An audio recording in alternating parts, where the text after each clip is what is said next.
So what would you like to talk about today? Well, firstly, I want to check that you've turned the microphones on. I think they're on. Excellent. Yeah, we've had a few teething issues with finding good audio. I still think we're going to be echoey today. We're trying yet another room. We've got plenty to choose from. This is the nice fireplace room. But what do you want to start with? What should we talk to people about in this episode before we get into the meat of it? Naked men? I didn't know quite how to bring that one up. But I mean, I'm happy to talk about naked ramblers if it means we don't have to talk about tattoos. Oh, God. What, and spell check for ChatGPT? Word to the wise. I've had another tattoo and I'm not going to show it if you're watching this on YouTube. Not yet anyway. Because about 2 weeks after I'd had the tattoo, bear in mind I had this designed 6 months ago, something like that. Had it grained into my skin and then 2 weeks later realised there was a spelling mistake. It was quite funny. You came out of the bathroom, didn't you? It was, and you just looked so disconsolate. And I said, "What's the matter?" And you basically showed me the fact that a letter had been missed out. This is not a comedy sketch. There is a spelling mistake in my tattoo, which I'm now having to get lasered to remove the spelling mistake or the offending word. You had it designed by ChatGPT, didn't you? I did. You had been showing people the designs. In fact, I mentioned it to some friends of ours, and no one's noticed it. No, Lisa had no. Well, so when rubbish. No. Wait for it. So Martin had showed Lisa the actual real tattoo that you got done. So you clearly sent a picture of it, and she said, "Oh," and she had read it and she noticed it. Lisa, and then Martin, I'm calling you out on that. I don't believe that for a second. Martin felt really bad because as you were showing him the picture, saying, "Oh, don't tell Caroline, she doesn't know," he started reading it, and then you read it to him, so he kind of then glossed over it. So it is, to be fair, you're now making people feel guilty. To be fair, it is an optical illusion, and I don't buy that anybody else noticed. No, she did. But Lisa anyway, it didn't surprise me that Lisa had noticed. The point is, don't get ChatGPT to design your tattoos for you. No, ChatGPT did a great job of designing my tattoo. It was only subsequent to that I noticed that ChatGPT has a tendency to omit letters when it's doing graphics. We've played around with certain logos and stuff like that. And I suddenly thought, wouldn't it be funny if it had actually misspelt my tattoo? And that's when I checked it and realised it had misspelt my tattoo. You hadn't even noticed? No, I didn't notice organically. I thought I would check and I thought, oh my God, it actually has. You can't write it. Literally, I said just you can't write it. Anyway, we weren't going to talk about tattoos because we're going to talk about naked ramblers. So last week before, when did we have the... a week ago. It was a week ago. Warning Camp village meeting. So we hosted that.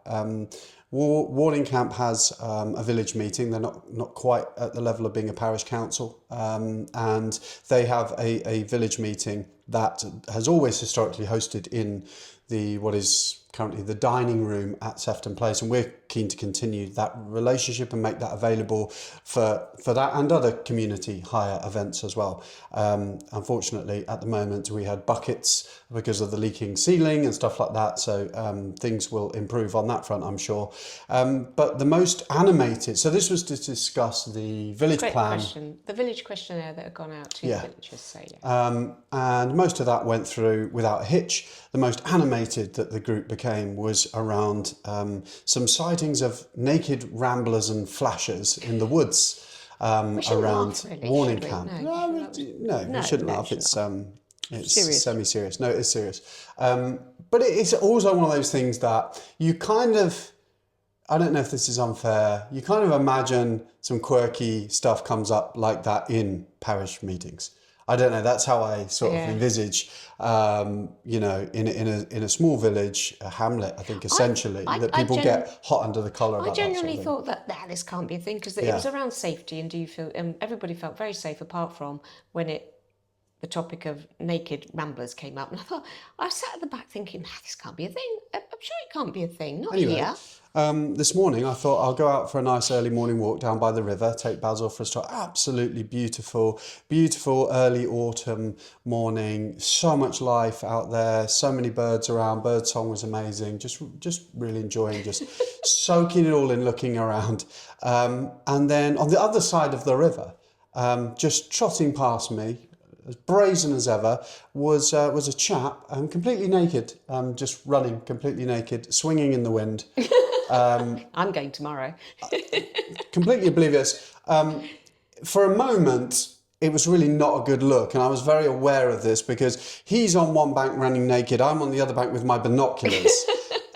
Because I was looking at the birds and the wildlife, honestly, that for a moment just would have been quite a comedy sketch. I think It would have been hilarious. just bizarre, utterly bizarre. Yeah.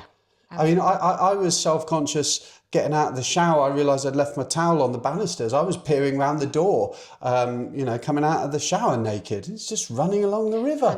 But public footpath. I mean, he was looking around as if to sort of just check that he wasn't causing any offence to anyone. And I can see why he wouldn't have spotted me on the way out, because I was kind of... This is going to sound worse. I was about to say I was tucked in a bush. I was tucked in a bush with my binoculars, which is why he didn't spot me. But on the way back, I was just walking along the footpath. Utterly bizarre. And obviously we're making light of it, but anyway. Yeah. So, Misspelt Tattoos and Naked Ramblers. There we go. We've got an episode title and we haven't even started yet. So what have we got to cover today? Lots to cover as always. We're going to be talking about tracking reviews. So Lisa, our wonderful revenue and listings manager, she has designed a fantastic resource to track our guest reviews. So we're going to be talking about that. She introduced it to us this morning, actually, in one of our team meetings. And I think that's going to be a real, not game changer, because we've always monitored reviews very closely, but another level of attention to detail, which is fantastic. So we'll tell you about that. We've had some challenges with the team. We've had a little bit of illness and some team stuff. So we're going to talk to you about that as well. And then last of all, we thought we'd talk a little bit about self-care. We have mentioned a few times I've been in the gym and lost a little bit of weight, and you've been, watching your calories and diet and sort of. Well, not really, none of it really. I just come off the back of you and do a bit of pottery. A lifetime of watching calories and everything else. But we're going to be talking about self-care and how important that is when you are running your own business. We'll get onto that towards the end of the episode, but loads to cover as always. So should we get into it? Let's do it. Okay. So we had a meeting with Lisa this morning. We did. And she has come up with a way to track all of our guest reviews. And the way that works, so we will be actively monitoring. So this isn't just a case of occasionally dipping in, because what tends to happen, you get reviews come into your email inbox or onto your channel manager or something like that, and you think, oh, that's nice, oh, that's interesting, da, da, da. Then you get a bad one, you jump all over it because, oh my, da, da, da, da. But my guess, I might be wrong, but my guess is that most hosts are not systematically and routinely tracking, logging and actioning specific feedback from every single guest review where it's relevant. Yeah, because we've always done it, and what we've tended to do is almost like eyeball really, and you look for trends and patterns, so that if someone says a mattress is not very comfortable, you think, well, it's so subjective, we'll just wait and we'll see if there is a pattern, i.e. are the springs all poking through. But what Lisa's doing is she's put an alert system on, and she's used the AI tool within it, and it's really good, so that she obviously puts all the reviews in there, and then we're able to alert Mariana, who's our maintenance manager, so that if something has come up from a review, she will get an alert to say that this needs actioning. That then goes into another bit of software, and then the maintenance team start working on it. It's a lot simpler than it sounds. Yeah. Did I make it complicated? No, it's but I think there may be people listening to this who operate one or two units, and I'm not taking anything away from that, but I'd imagine they might be listening to this going, well, of course we monitor every review that comes in, and I guess if you have one calendar and no overlapping bookings, then it's kind of a no-brainer. All I can vouch for, I guess, is when you're operating 100 doors or up to 100 doors, we've got tens of reviews coming in every single day. Things get missed, and you do tend to sort of mentally prioritize the more shocking ones, I guess. Not that they happen that often. And you might occasionally clock a nice one and think, oh, that's a nice pat on the back, but that's not a system. So what Lisa has created here is a system within Airtable. So Airtable is a software that we use. It's like a sexy interactive Excel. It's like an Excel with a skin on. Yeah. And like you said, it does everything that you said. So it flags any issues that were raised. There's a cool AI functionality now within Airtable where the AI element will summarize the review, because reviews can be a bit rambling, right, sometimes. So it quickly summarizes that into a neat kind of summary for the team. And then it also, the AI has learnt to flag the urgency of it and how critical it is, how important it is, and the sentiment behind the review, which is really clever, really smart. So that's really exciting. So that's going to be something that Lisa's going to pleased with that one. monitor and log and track. And it gives us a lot of confidence as business owners that we are genuinely acting upon feedback. You know, we learned a lot about this through the quality and tourism accreditation. And I think that this is, if anything, going even one step further to make sure that we are genuinely listening. And when you use systems like this, it is possible to do that at scale. I guess that's what we're saying. And that's what we're really keen on, is that we get bigger without compromising on the quality at each individual unit. Yeah. Cool. So that's going to be a really useful addition. It's very good. Meanwhile, this week, so unfortunately, Annika's been poorly. Been quite poorly, and it's you just feel for her, because she was so clearly felt really bad about feeling really bad, and but it is just one of those things. So sort of team mobilised, and you and I have got a little bit more involved, haven't we? Yeah, it's no bad thing, I guess, every now and then. But Annika, we've learnt enough about Annika now and her personality. She's not been part of the team for a huge amount of time, but we know, we're very confident that if she could work, she would. And she was in ER, in hospital. So great news this morning. She's well on the way to recovery, and should be back with us this week.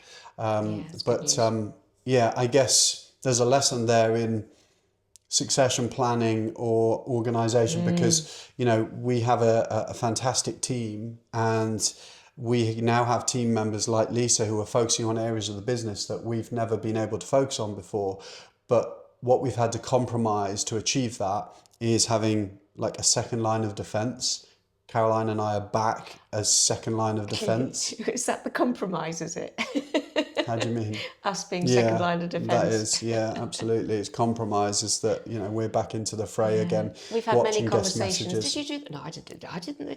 So we're getting back into it again. Yeah. So bless her. I mean, she was sending me a hospital report and stuff like that. Not that I needed any convincing that she was actually ill.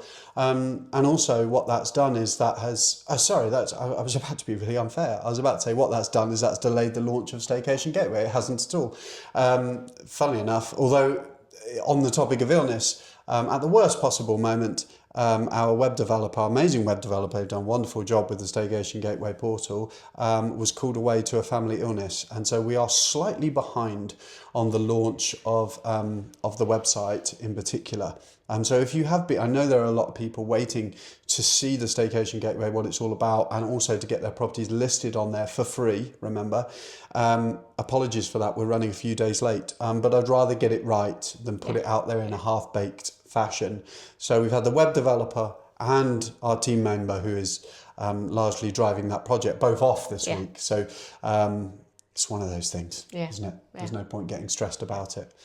Meanwhile, Jennifer, our new virtual assistant, graduated today. We had a lovely call with her this morning, didn't we? We she did. Seems to really enjoy the role, which is very, very, very important to us, because there's no point having people working who don't get anything out of the job. You know, it's important that they're happy and content, and and I think we feel quite strongly about that we want this to be, I think we've both worked in environments, sometimes I'm thinking more, I'm being more sensitive with you, because I know you loved your job and a lot of the people and stuff, but there were times when there were things you didn't disagree with, or exactly, like any workplace and stuff. I've been part of quite a toxic work environment in the past, and one of the things that was very important to me when it looked like we were going to grow to the point of having a small business with a team is that I really wanted to be a good boss. Yeah. And that was really important to me. Not,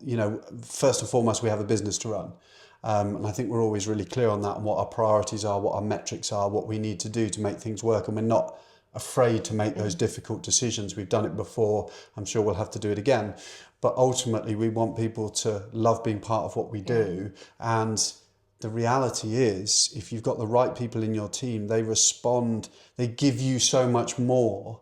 It's like Lisa taking ownership really with the Exactly, revenue management and everything and else that's such a great feeling when Mariana's been the same. We got some great brilliant feedback from Lisa that Mariana's really just stepping up and running with her new role as operations manager and whipping the team into shape with handovers and all that sort of stuff. And it's just great when your team take ownership and take pride in the business the way you do as an owner. It gives you so much confidence. Yeah, and it's like, I mean, these VAs are remote, so although they're all in the Philippines, they don't live near each other. So they will have a huddle. So we use Slack, and the meeting interface is called a huddle. So they will always have a huddle at the end of one shift and the beginning of the other, so that things aren't dropped. Yeah. And they just make sure that they've got that good handover. And I think that's largely been initiated by the team to be able to do that. So I think that's fantastic.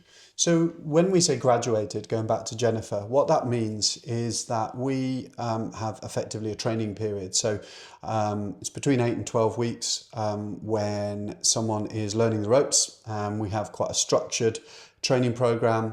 In very simple terms, it starts off with them learning and getting a baseline level of understanding about our business, our processes, which we use a Google Classroom for that.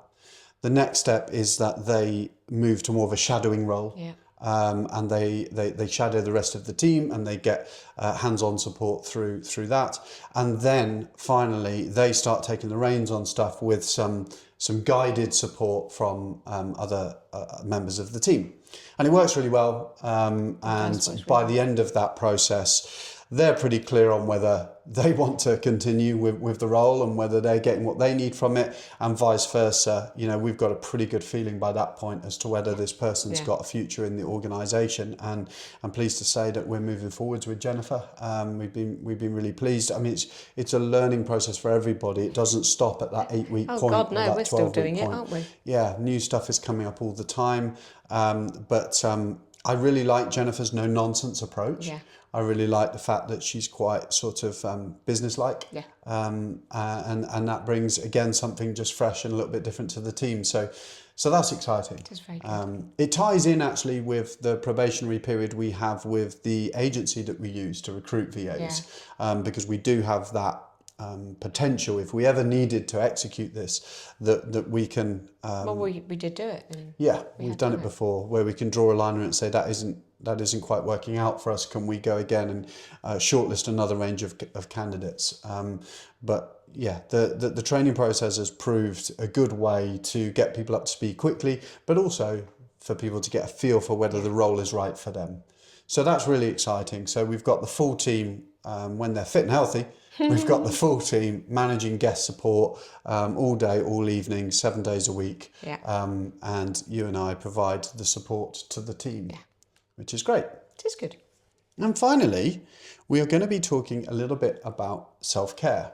Now, I personally have never been the best example of this, I don't think, despite a background in performance coaching. It's definitely a case of do as I say, not as I do, a lot of the time. But I've been working very hard at making self-care a priority, both physically and mentally. We don't always get it right, but I do think it's incredibly important, and I do think it impacts significantly on your productivity as a business person. I felt I did very well yesterday because I didn't, apart from one slight slip up, I didn't mention work yesterday at all. And I thought, no, I'll talk about it tomorrow. I'll talk about it tomorrow. So I think I did that quite well yesterday, apart from one little question I had. For me, it's been about physical self-care. I had some health red flags Back in February, earlier in the wasn't it? year. Yeah. Nothing that a lot of people aren't familiar with, particularly anyone that has the stress of running a business or is self-employed. So sky high blood pressure, gout flare-ups, all Yeah. sorts of things. Probably drove you crazy with my snoring. Yeah, you did. But Not I've gonna lie. flipped all that on its head, pretty much. I've been in the gym. Well, I've been going to the gym now on and off, I guess, 2 years, for a couple of 2-3 years, years, but yeah. in a much more focused and intensive way, I guess, over the last 6 months. I've lost 2.5 stone, not just through the gym, but through quite a disciplined calorie management regime when it comes to eating. Yeah. I've lost 2.5 stone. My blood pressure is now Probably too low. probably too low. I'm hoping that will mean I can come off the meds. Obviously, the meds are helping with this as well, but I think there's a compound effect, and I now think I'm too low. Yeah. I've not had a gout flare up for some time, touch wood. wood. I've not had injuries for some time. Just your knee. But nothing that was a while ago. I've not had nothing since. That's what I mean. was June, I've been sort of supplements and stuff, turmeric, cod liver oil, all this sort of stuff, and I haven't had too many sort of inflammation related issues. The snoring's gone. The snoring has gone. Totally gone. Totally gone. And I think that has a big impact on your mental health and how you feel about yourself and how much energy you have to throw at things. Does that mean you're going to go naked running down the towpath? I draw the line at flying free down the towpath. Yeah, I'm not quite there yet with that one. But I think it's really important to carve out that space and make wellness a priority. And I've been terrible at that in the past. I'll probably be terrible at it again. But at the moment, I'm on a bit of a routine, and it seems to be working. Yeah. And sometimes it's in itself it's stressful and it's scary because taking 2 hours out and not glancing at your phone every 5 seconds to see if there's been a message from one of the team members or something else, it can feel like I can't justify doing that. Yeah. I can't do that. But I guess the question is, can you afford not to do it? Yeah, And I was very aware of where I was running myself into in terms of health and everything else. And, we had a couple of scares, even had a hospital visit at one point, didn't we? Which was a bit scary. But I think that's massively turned a corner. And I think making that a priority is all the more important when you don't feel you can. Yes. When things are stressful and stuff like that. I'm back into a better, I don't want to make this all about me, by the way, but I'm back into a better mental place where I see stress, challenges, hurdles as an opportunity to grow and get stronger. For some time now, I've had the 4 Stoic principles. Speaking of tattoos, I've had them tattooed onto my arm.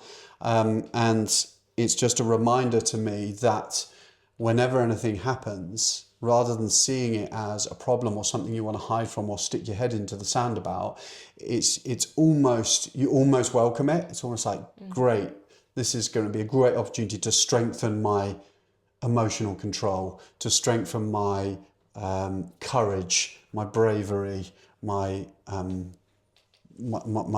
sort of understanding and empathy, I guess.